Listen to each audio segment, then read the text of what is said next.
ಹಿಂದ್ಗಡೆ 2 ಕೆರೆ ಇದೆ. ನೀರಿಗೂ ಕೊರತೆ ಇಲ್ಲದಂತಹ ಒಂದು ಜಾಗ, ರಕ್ಷಣೆ ದೃಷ್ಟಿಯಿಂದ ಗುಡ್ಡಗಾಡು ಪ್ರದೇಶ. ಹಾಗಾಗಿ ಇದು ಯಾವ ಥರದಲ್ಲಿಯೂ ಕೂಡ ಒಂದು ವ್ಯವಸ್ಥಿತವಾಗಿ ಒಂದು ರಾಜಧಾನಿ ಕಟ್ಟಲಿಕ್ಕೆ ಒಳ್ಳೆ ಜಾಗ ಅಂತ ಅವರಿಗೆ ಅನಿಸಿ ಇಲ್ಲಿಗೆ ಅವರು ಆಯ್ಕೆ ಮಾಡ್ಕೊಳ್ತಾರೆ. ಸಮತಟ್ಟು ಭೂಮಿಯೂ ಇದೆ. 1623ರಲ್ಲಿ ಪಿಯೆಟ್ರೋ ಡೆಲ್ಲಾ ವೆಲೆ ಅಂತ ಇಟಾಲಿಯಿಂದ ಇಲ್ಲಿಗೆ ಒಬ್ಬ ಪ್ರವಾಸಿಗ ಬರ್ತಾನೆ.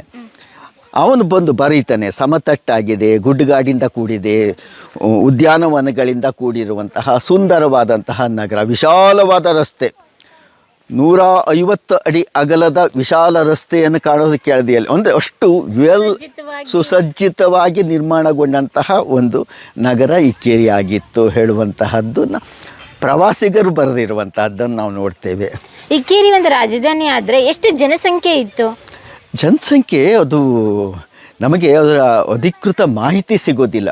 ಬಾಯಿಂದ ಬಾಯಿಗೆ ಬಂದಂತಹ ಮಾತುಗಳು, ಅದಕ್ಕೆ ಲಕ್ಷಾಂತರ ಜನಗಳು ಹೇಳ್ತಾರೆ. ಅಂದರೆ ಅಷ್ಟು ಜನಮಾನಸದಲ್ಲಿ ಇರುವಂತಹದ್ದು ಅದಲ್ಲ, ಅಷ್ಟು ನಂಬಲಿಕ್ಕೆ ಅರ್ಹವಾಗಿರುವಂಥದ್ದು ಅಂತ ಹೇಳಲಿಕ್ಕೆ ಸಾಧ್ಯವಿಲ್ಲ.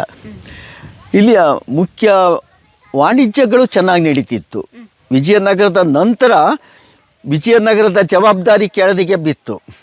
ಹಾಗಾಗಿ ಸಾಗರ ನಗರವನ್ನು ವಾಣಿಜ್ಯಕ್ಕಾಗಿ ನಿರ್ಮಾಣ ಮಾಡಬೇಕಾದಂತಹ ಪರಿಸ್ಥಿತಿ ಬಂತು. ಅದು ಸ್ವಸ್ತಿಕಾಕಾರದಲ್ಲಿ ನಿರ್ಮಾಣ, ಈಗ ಸಿಕ್ಕಾಪಟ್ಟೆ ಆಗಿದೆ ಬಿಡಿ. ಮೊದಲು ಸ್ವಸ್ತಿಕಾಕಾರದಲ್ಲಿ ನಿರ್ಮಾಣ ಮಾಡಿದಂತಹ ಏಕಮಾತ್ರ ನಗರ ಸಾಗರ. ಅದಕ್ಕೆ ಸದಾಶಿವ ಸಾಗರ ಅಂತ ಹೆಸರಿಟ್ಟಿದ್ದು. ಆ ಗಣಪತಿ ದೇವಸ್ಥಾನದ ಎದುರುಗಡೆ ಇರುವಂತಹ ಒಂದು ಕೆರೆ ಏನಿದೆ, ಆ ಕೆರೆಗೆ ಇದ್ದಂತಹ ಹೆಸರು ಸದಾಶಿವನಾಯಕ ಕೆರೆ ಅಂತ, ಸಾಗರ ಅಂತ ಅದಕ್ಕಿಟ್ಟಂಥದ್ದು. ಕೊನೆಗೆ ಅದೇ ಹೆಸರೇ ಆ ನಗರಕ್ಕೂ ಬಂತು. ಸಾಘೇರ್ ಅಂತ ಪಿಯೆಟ್ರೋ ಡೆಲ್ಲಾ ವೆಲೆ ಅದನ್ನು ಉಲ್ಲೇಖ ಮಾಡ್ತಾನೆ. ಇಕ್ಕೇರಿಲಿ ಅರಮನೆ ಇತ್ತು ಅಂತ ಹೇಳಿದ್ರಲ್ಲ, ಅರಮನೆ ಕಟ್ಟಲಿಕ್ಕೆ ಎಷ್ಟು ಸಮಯ ತಗೊಂಡ್ರು? ಅದು ಹಂತ ಹಂತದಲ್ಲಿ ಸದಾಶಿವನಾಯಕನ ಕಾಲದ ಶುರು ಮಾಡಿದ್ದು ಹೌದು.